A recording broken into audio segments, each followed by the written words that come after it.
Andrew and Molly's scene was oh, Insecure does a good job of creating the fantasy. I'll just say that. I'm gonna just leave it there. Hey guys, it's Nina. Welcome back to my channel. So I'm excited to be talking to you guys about one of my favorite shows, which is Insecure. I wanted to give my thoughts on season 4, episode 2. So if you're new to my channel, I would love for you to stay, subscribe, hit the notification bell so you know when I upload. And yeah, let's go ahead and get into it.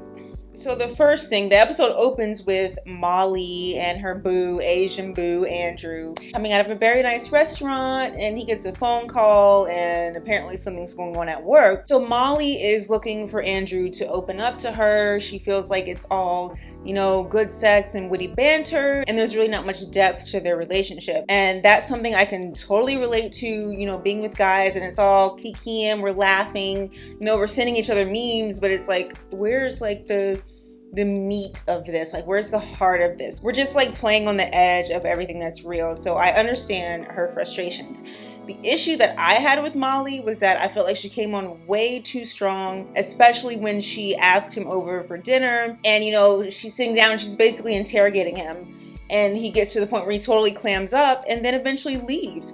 And I think one of the things that we as women don't really understand a lot of the times is that men just don't communicate the way that we do. They don't express their feelings the way we do. Like, we sit with women we barely even know and we will pour our souls out, and that's how we bond, that's how we connect, that's how we feel safe with each other. And I think we expect the same from men, and it's just not the same. One thing I have learned in my years of dating and just being on this planet is that men do not like to be asked the same question multiple times. They just don't. And after a while, they'll start to get really annoyed with it. And so if you're pushing and you're prodding, even if you have good intentions, even if you just want to be close to him, even if you just care, he's not going to take it that way. He's going to feel attacked. He's going to feel backed into a corner. And as you can see, that's exactly what happened with Andrew. If you get a response that's very short, that's very dry, that's just very kind of like, you know, something's under the surface, but he's just not giving anything away, you have to learn to say, okay.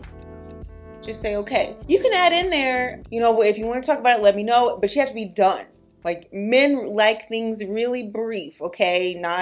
No puns intended or anything like that, not trying to say anything else, but men like their communication short and sweet for the most part, and if they want to give more, they'll give more when they're ready to. And it makes me twitchy, it makes me itchy. It's just like, I don't understand it. That's not how I communicate. You can't just say okay and that's enough, or you can't tell me you don't feel like talking about it.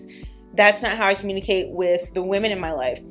But you have to give a man the chance to do things in his own time. So I did think it was hilarious when all the girls were talking about, you know, putting that P on pause, muting that monkey, all of that because he wasn't talking. I think that's a tactic that a lot of us use to try to like get through to our men somehow. And really it's not clear communication, because the thing is, if this is a decent guy, it's not that he doesn't want to talk to you. He's just trying to work his way through his own stuff, so you have to give him a chance. I did think muting that monkey though is something a lot of us might need to do a little bit more of. But yeah, that was Molly and Andrew's issue. I really appreciated how they wrapped things up at the end, like the repair that Andrew made, and Molly just accepting the fact that, hey, maybe I did come on a little bit too strong. I'm not a relationship expert by any means. I just read a whole lot, and I feel like I have a good theoretical base for what should happen in relationships.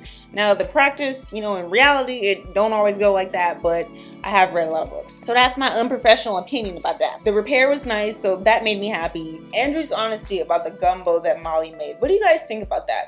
Because I always want my partner to be honest with me, but then it's like, it also feels like a stab in the heart sometimes if you put a lot of effort into something like her gumbo and then like somebody tells you, oh, it's salty, it's too salty.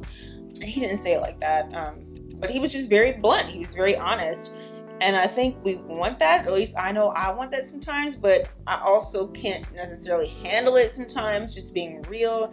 So what do you guys think? Do you feel like he said it the right way? Is there a different way he could have said it? Something like that. What's your thoughts? So that wraps up all of that. So this budding friendship between Issa and Condola, I feel like I couldn't be in this kind of relationship. I couldn't. Like, even though they work well together, I just feel like the sticking point is going to be Issa having too much knowledge about Lawrence. When you're with your girlfriends, you want to talk about the men that you're dating, and a lot of times we will go into details, like very, you know, explicit details sometimes. At least I do sometimes, because I'm pretty open. If I were to have a friend, a budding girlfriend, and you know, she dated somebody that I was with for 5 years, meaning that I know this person inside and out. I have seen them in every sort of way. They've seen me in every sort of way. We have really just been kind of, you know, life partners in a way, because 5 years, you know, when you're late 20s, early 30s, 5 years is a long time to be with somebody. I don't think I'd be comfortable being friends with somebody who is now beginning to explore and uncover some of these intimate areas of this person, this man that I've already been with. So for me, it's like, okay, we're working well together for this block party, that's amazing, but afterwards, I don't know, because honestly, I don't want to hear about my ex all the time. I don't want to imagine you making these memories and going to High Valley, you know, with somebody that I loved deeply and who loved me deeply, and it's just, yeah, I just don't think so, y'all. I don't. So Condola comes off as very poised, very elegant in a lot of ways, very just, I don't want to say snobby. She doesn't come off snobby at all to me, but she holds herself in very high regard. She carries herself well. She's very successful. I'm waiting for the other shoe to drop. I'm waiting for this to get really messy, because so far she's Miss Prim, she's Miss Neat, she's always done. And you know, at some point, the whole thing with Lawrence being Issa's ex, I know it's gonna blow up somehow. I'm waiting for the other shoe to drop, and I'm waiting for us to see a different side of Condola. Speaking of Lawrence, I do appreciate how he went to talk to Issa about what's going on, and basically telling her to keep his name out of her mouth, but in a very just a really friendly, really amicable kind of way. I really liked it. And when I watched it the first time, I was like, that sounds perfectly fine to me. That's perfectly reasonable. I definitely feel like he should be able to have a fair chance with Condola. Condola shouldn't be able to get these cheat codes from Issa about how to deal with Lawrence. The relationship needs to be able to flourish. You need to be able to discover each other on their own. So yeah, I think that's totally reasonable. One question I did wonder was whether Condola should have told Lawrence about her and Issa's conversation. Because the way she said it, it was just like, oh yeah, you know, we're just girlfriends, we're laughing and talking about, you know, you and you're her ex and all that. And I'm like, I don't know if I would have done it, or I don't know if I would have done it that way. It came across very naive, I guess I would say. So I don't really like how she handled that. I think the cleanup and everything was good, because again, like, Condola is very poised. But yeah, I don't think I would have done that. The biggest thing that's going on right now in Insecure is this growing rift in Issa and Molly's relationship, and jealousy and that friendship is a huge part of that. I have been in Molly's shoes. I have been Molly, the friend who felt like she was kind of on the fringes, and eventually the whole relationship disintegrated because somebody that I thought was a good friend started hanging out with new people. And it got to the point where she was always busy, and, you know, I'm trying to connect with her, and it's like, oh, you know, I'm busy, so if you want to get with me, check my calendar on Facebook. And I was just like, the fuck? In what kind of relationship or friendship do you ask somebody to check your calendar to get in touch with you? We're not at work. I'm not going to Outlook and opening your calendar and, you know, seeing what meetings you got. Like, we've shared things with each other. We've been there for each other, and all of a sudden you want me to check your calendar because you got a new crew.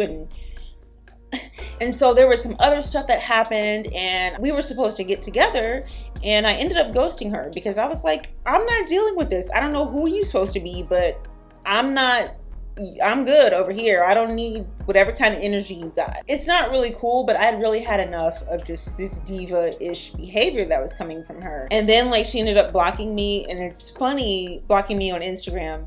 And it's really funny because, like, in romantic relationships, like, people be getting around them blocks. But with friendships, like, a block is a block. We're done. Like, we have not spoken. It's been almost 3 years. We're done, and we're not going to speak again. That sucks. I'm not going to say, like, oh, I'm proud of that. But that's just how it goes sometimes with, you know, relationships with women, friendships. So we know that this thing is just going completely south. And even when all the girls were together and Kelly was talking about how she already knows the story of Molly being with Andrew, that's like a red flag. Once other friends that aren't as close start to know things about you that your best friend doesn't know, yeah, that is asking for trouble. One thing that I was disappointed in was that Issa, when Molly came to meet up with Issa and Condola was there and they were finishing up their business meeting, I really wish that Issa had paid attention to the cues that Molly was giving, the vibe that Molly was giving off. Clearly, Molly was not interested in having a third party at this dinner that they were supposed to be doing. And it was hilarious because Molly was like handing Condola her bag, like, oh, here you go, here you go, here you go, get your shit, go. I guess for me, like, I'm really perceptive and I'm always reading people. I'm always looking at people and picking up on their vibes and their feelings, just as an empath. I just wish in that moment she had been more perceptive, because to me, it was plain as day. Molly was very protective of herself in that moment. It really sucks to know that this relationship is going to crumble. I also feel like it is hard for female friendships to be repaired and patched up. I can't speak for everybody, but I know for myself, once I fall out with a girlfriend, it has been hard. It's historically been hard. I hope they can get it together, but I'm gonna just watch and see. And then just a couple notes about this episode. So Kelly's outfit, her Babs outfit, oh my God. I was actually just talking the other day about Babs and about the dance that Niecy, Halle Berry's character, does when she's in that outfit for the it's for the Heavy D audition, and she's like oh my God, that was freaking hilarious. I absolutely love that. And then let's talk about Issa's love scene with her full-figured man. I have to say, I appreciate them having a real body, a real man's body in this show. This season, I mean, everybody ain't built like Elon. Everybody ain't, super buff, super tight, all of that. Like, a lot of times you get with a man and he got a little bit extra in the middle, and that's just real, so I appreciated that. And it also seemed like, even though a lot of times like bigger people are sight gags, which is very unfortunate, but that's how they play things a lot of the times. This is clearly a friends with benefits situation, and she leaves us behind at the end. But their scene seemed very genuine to me, and it wasn't like a gimmick, like, oh yeah, this is big dude and here she is and she's like playing with this butt. It seemed like, hey, this is what we're doing. At least I didn't sense any disgust on Issa's part with what he asked her to do, and I just appreciated that. I appreciated that it wasn't a sight gag. These are just two people doing it how they want to do it. I liked that condom scene. I definitely was not expecting that. I was not ready for that, but this is HBO, this is Insecure, and stuff be nasty sometimes. And last, I want to talk about this line that Issa gave Molly at the end of the show when they were on their walk, on their hike. She says, "It seems like you're always finding a problem. Do you want to be happy?" That line really resonated with me because I'm a perfectionist. I have like a certain picture in my mind of how things should be, and things don't go that way 95% of the time. And sometimes I do find myself looking for every little thing that's wrong versus focusing on, well, what do I like about this relationship? What's good? What feels right? What feels safe? What feels comfortable? And it's always like, well, he doesn't do this, he doesn't do this, he doesn't do this, so therefore I'm unhappy. And I think, a lot of us, we do this to sabotage ourselves. If you guys know the Enneagram, the number system, I'm a type 4, and type 4s are marked by their sense of dissatisfaction with things and their desire to constantly improve things. At least from what I'm looking at, Molly has a lot of type 4 traits where it's all about getting this perfect setup, perfect relationship, perfect man, everything is good. It doesn't exist, Molly. It doesn't exist, Nina. Like, I'm trying. Okay, I'm trying. But anywho, those are my thoughts on episode 2 of season 4. Let me know what you guys think in the comments. I would love to hear your opinions on this. I look forward to sharing my thoughts on episode 3 with you next week. Thank you so much for watching, and I will see you next time. Bye.